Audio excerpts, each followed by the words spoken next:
Good morning. How are you doing today, sir? I'm doing good. I'm about to get out of this hot sun and go back into my house. Right. Yeah. Oh my God. Down here in the Carolinas, we've been up there around 100 degrees. I mean, it's been unbelievable down here. Let me ask you this: do I sound echoey? Right now? No, well, maybe it sounds like the room is right there behind you, but I love that kind of an effect because I think in a moment like that, listeners go, "Wow, I'm being taken somewhere. This is very NPR-like." I think I'm gonna bring it inside here because that sun is beaming down on my face. Go for it, dude. Man, you are part of a legacy that people are going to be talking about years after we're gone. And that's what I love about American Ninja Warrior is that everybody on your staff is so willing to share the story. It's not going to be a magazine story because you guys are stepping out here talking with us.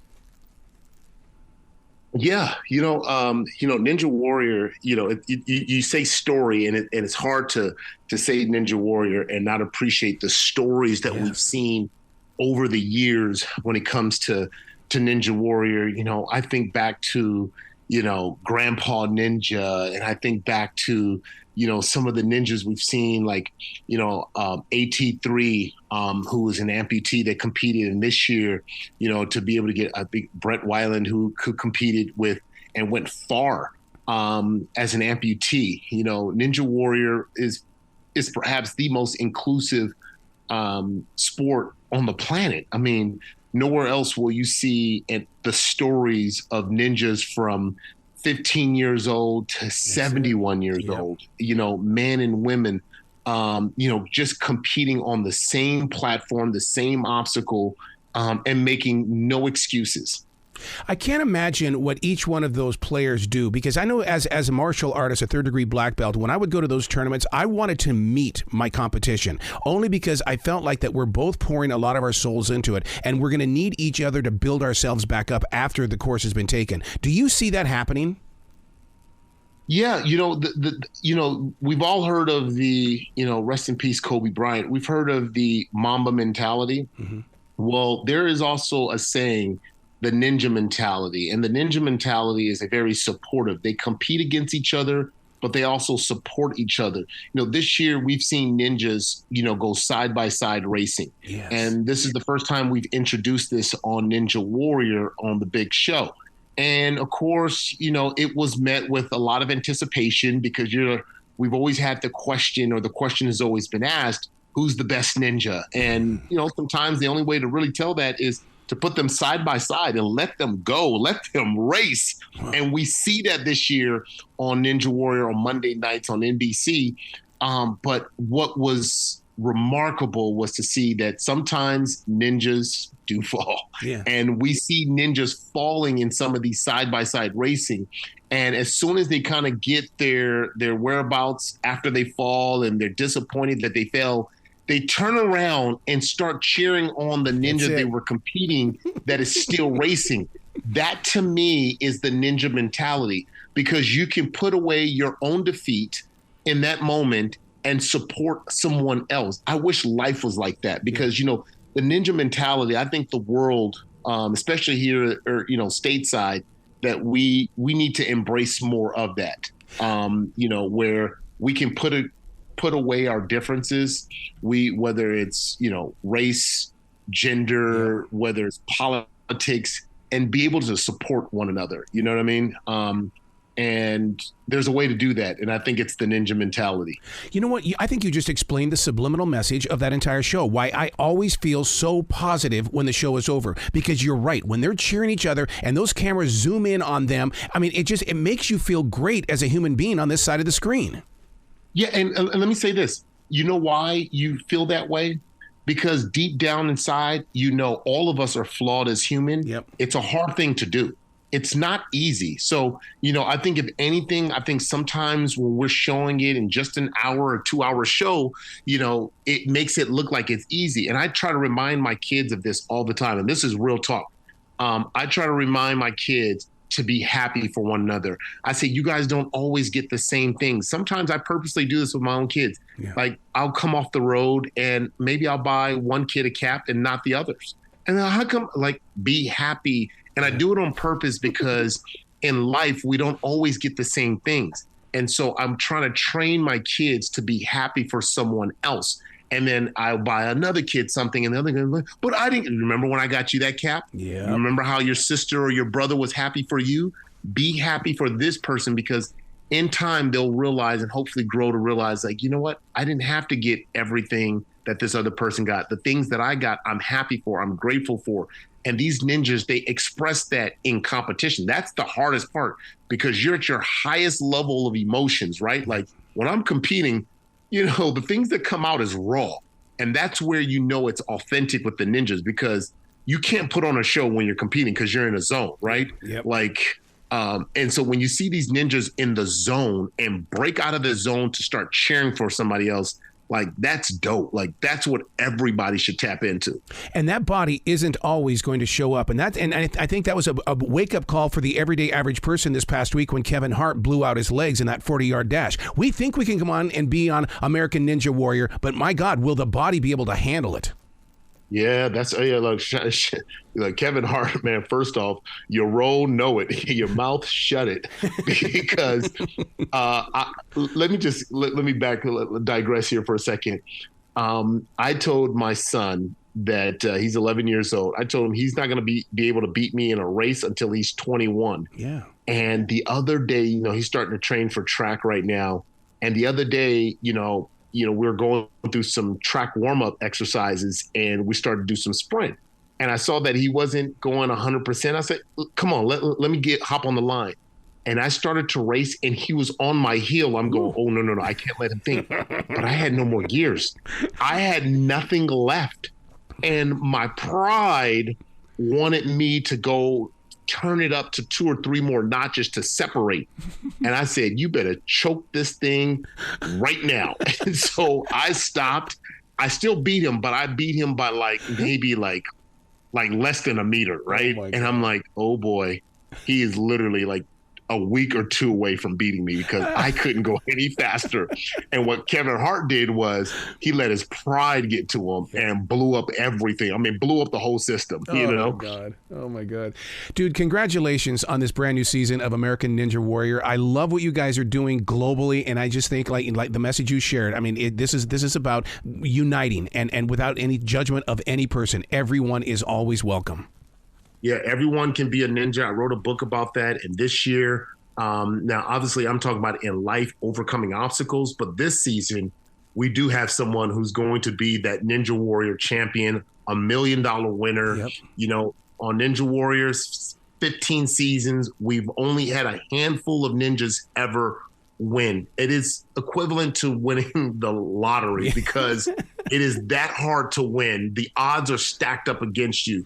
You have to go through so many different and difficult obstacles.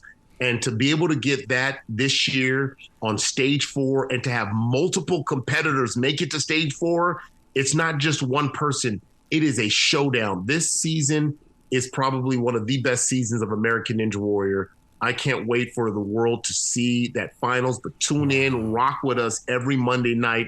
September 11th is going to be that finals, so you got to tune in. One of the things that I, as a broadcaster, that I've been inspired to do is to study those that go in there and you have no script. Everything that you guys do as hosts of the show and as commentators, I mean, you're pulling from your soul to make this story our story on this side. Yeah, well, I think there's preparation that goes into it. The preparation for me starts when I actually go in and I study every single ninja that competes. I watch their videos. I get to know them through their videos, their submission videos, and then I take notes. And the reason why, and there are hundreds of athletes, and it's an incredible amount of time that I put into it. But the reason why I do it is because, for me, I wasn't a big name football player, right? I made it to the NFL, and I'm very happy of the accomplishment that I was able to live out a childhood dream of making it to play pro ball. But the one thing that kind of stung me, that still sticks with me, is the fact that, I worked my butt off to make a play, and, the announcer would just kind of overlook me to mention the big name guy on the team, right? And to me, I always felt personally that was a little lazy. And I thought, wow, like there's so many of these, because if you look on any NFL team, any NBA team, there's usually 1 or 2 big name guy, and the rest of them are hard hat workers. Mm-hmm. You know what I mean? Like, these aren't going to be your Hall of Famers or whatever. You're lucky on an NFL squad to get 5 big name guys on a team, right? And there are 22 guys on 11 on one side, 11 on the other, 53 men on the roster. So there are a lot of hard hat workers. And who's giving them that love? Who's actually recognizing the amount of work that they put in? So I said, if I ever had that turn and that opportunity, that I was going to give love to the biggest name and to the least recognized name, right? And so I always want to make sure that I give the life into their show. And one of the biggest compliments I ever had in my entire ninja career was, when one of the ninjas came to me and said, hey, I actually didn't know what I was doing was a big deal until I heard you call my run. Oh, wow. And it just broke me, because I didn't just, check out this ninja just, I give it everything I have, because that's what I would want done for me. Like, I know this person didn't just pop up and show up. This person trained for this moment, trained to get here. And when you watch their video, their story, it allows you to tell their story in a different way. And so, I think it came from a wound of mine that I turned it into a power. Wow. Can they hear you? I mean, whereabouts are you compared to that course? Because, that's one thing that I like about going to an NBA game is that I can sit as close to those announcers, and I'll sit there and listen to them and watch the game at the same time. Yeah. They can hear us. The closer they get to the buzzer, because we're in the qualifying round, we're close to the buzzer. In the semifinals, they pass us halfway through. And they can hear us talking, so there's an area in the zone that they get to. But yeah, they can hear us, because Matt and I, we're not quiet people. We're very loud. We're very animated. And so they've got to stay focused. A couple of times this year we've had, and even in the past, Joe Moravsky or somebody will say, hey man, I can hear you, or they'll respond to us while they're competing. I'm like, wait, you can do that? Like, for me, like, look, I got what I call dad brain. I am single track mind. I'm doing one thing at a time. So they're like, yo, like, I can hear you. And I'm like, wait, you can do the obstacle and hear and talk at the same. Oh my, like, I'm barely at this age. I'm barely chewing gum and walking at the same time.